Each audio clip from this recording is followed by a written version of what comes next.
Hello प्यारे बच्चों, स्वागत है आप सभी का हमारे चैनल पर।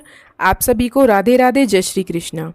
बेटा, आज आपकी पाठ्य पुस्तक हिंदी कक्षा 5 की क्लास होने वाली है, क्लास नंबर 22, जिसमें हम अपना पाठ 22 करेंगे और उसका नाम है उन्नत खेती तथा उत्तम खेती।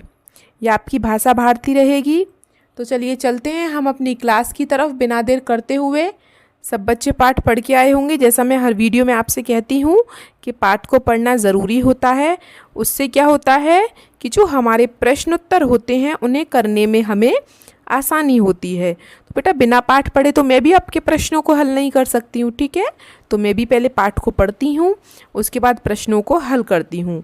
तो चलिए सबसे पहले चलते हैं हम अपने अभ्यास कार्य पर। सबसे पहले हम शब्दार्थ देख लेते हैं अपने।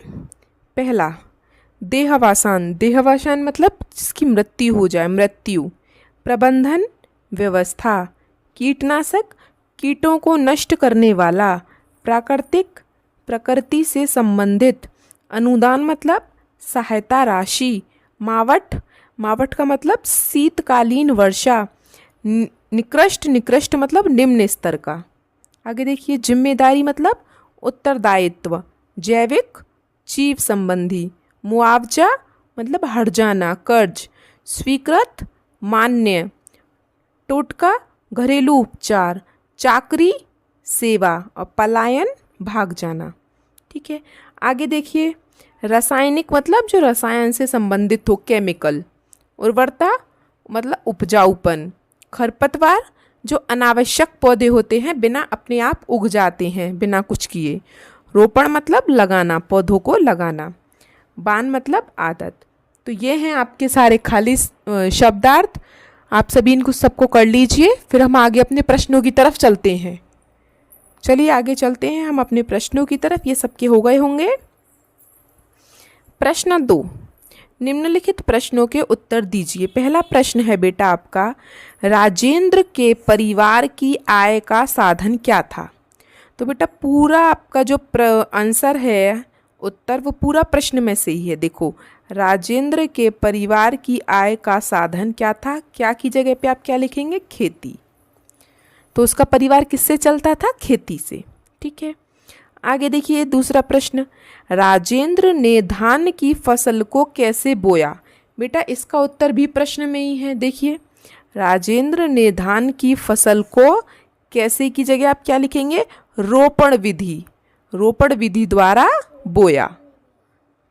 ठीक है, हो गए दोनों प्रश्न सबके। आगे चलें अब हम तीसरे प्रश्न पर। चलिए आगे चलते हैं अब हम तीसरे प्रश्न पर। प्रश्न ग, फसल खराब होने पर सरकार किसानों को क्या मदद देती है।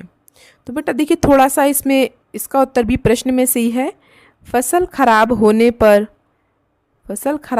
पर सरकार क्या देती है बेटा किसानों को, फसल बीमा और मुआवजा राशि देकर किसानों की मदद करती है। किसानों की मदद करती है।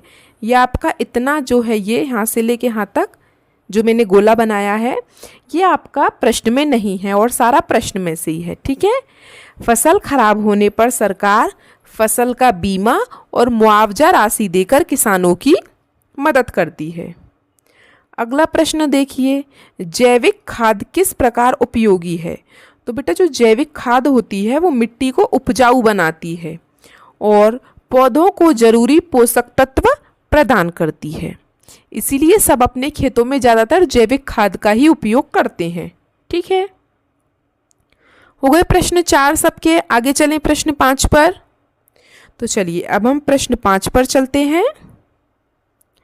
राजेंद्र ने अपनी आय बढ़ाने के लिए फसलों के अतिरिक्त क्या क्या उपाय किए। अब जैसे बेटा कोई व्यक्ति कृषि खेती कर रहा है, उसकी खेती से पूर्ति नहीं हो रही है, ठीक है, तो वो और क्या क्या कर सकता है, पशुपालन कर सकता है, पशुएं पाल सकता है, उनका दूध वूध बेच ले या सब्जियों की खेती कर ले। तो राजेंद्र ने क्या किया था बेटा, राजेंद्र ने फसलों के साथ साथ सब्जियों की खेती और अच्छी नस्ल की 2 गायें और 2 भैंस रख ली थी। ठीक है। प्रश्न 6 देखिए, प्रशासन ने राजेंद्र को सम्मानित करने का निर्णय क्यों लिया। तो बेटा प्रशासन राजेंद्र को एक सफल किसान के रूप में उन्नत खेती को बढ़ावा देने के लिए सम्मानित करने का निर्णय लिया। और बेटा ये सारे प्रश्न आपकी किताब में ही हैं, मैंने कुछ बाहर से नहीं लिखा है। ठीक है, आप ढूंढोगे ना, आपने किताब पढ़ी होगी तो आपको पता होगा ये लाइन कहाँ लिखी है, ये वाली लाइन कहाँ लिखी है, आपको सब पता होगा अगर आपने किताब पढ़ी होगी तो। इसीलिए मैं कहती हूँ किताब ज़रूरी है पढ़ना, क्योंकि देखो बेटा आप पाठ्य पुस्तक भी कर रहे हैं और आपको 8 ग्रेड भी करनी है। क्योंकि आप क्लास 5 में हैं, बोर्ड की परीक्षा है, तो दोनों में से आता है। तो इसलिए एक बार पाठ पढ़ लो तो 8 ग्रेड भी हो जाएगी आपकी और पाठ्य पुस्तक भी हो जाएगी, है ना। तो चलिए 6 के 6 प्रश्न हो गए सबके। अब हम आगे चलें अगले प्रश्नों पर। चलिए अब हम आगे चलते हैं अपने अगले प्रश्नों पर।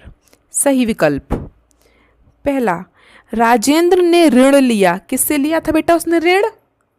बैंक से। दूसरा देखिए, राजेंद्र ने ऋण लेकर क्या खरीदा?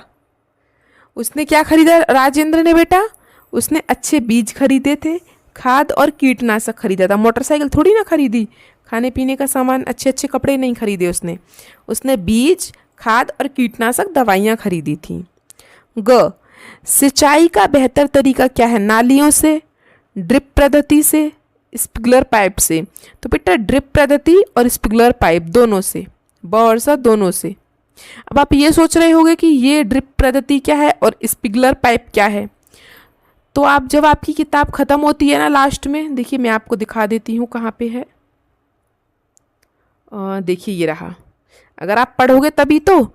ये रहा ड्रिप पद्धति क्या है और स्प्रिंकलर पाइप क्या है।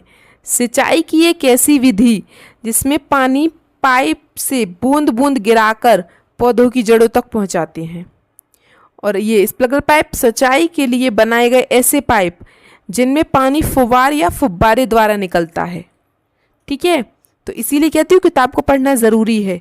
और देखो जो आपका लास्ट प्रश्न था उसका आंसर ये रहा, प्रशासन राजेंद्र को एक सफल किसान के रूप में उन्नत खेती को बढ़ावा देने के लिए सम्मानित करने का निर्णय लिया।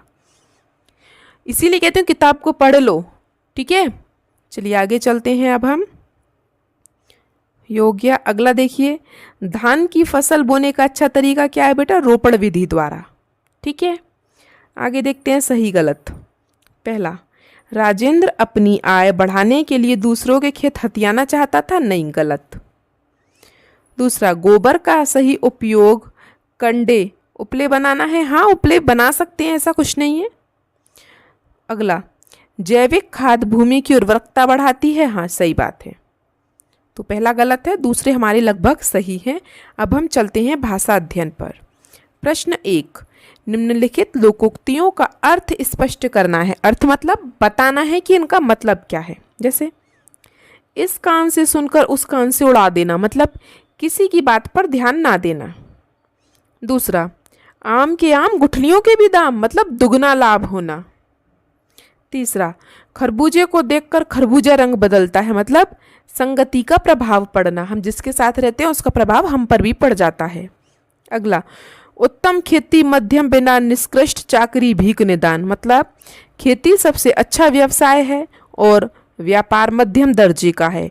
नौकरी सबसे खराब है जो भीख मांगने के समान है। इसका अर्थ ये है। ठीक है, देखिए लिख रहा ना, उत्तम खेती मतलब खेती सबसे अच्छा व्यवसाय है। मध्यम बान, बान मतलब व्यापार, तो व्यापार मध्यम दर्जे का है। निकृष्ट चाकरी ना, नौकरी सबसे खराब है। भीख निदान, जो भीख मांगने के समान है। ठीक है, हो गया सबका। आगे चलें, चलिए आगे चलते हैं। अब हम थोड़ा सा इनको देख लेते हैं। प्रश्न 2, पाठ में आए अंग्रेजी भाषा के शब्दों को लिखिए।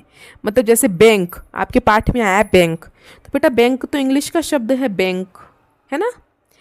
प्लांट, ये भी इंग्लिश का शब्द है।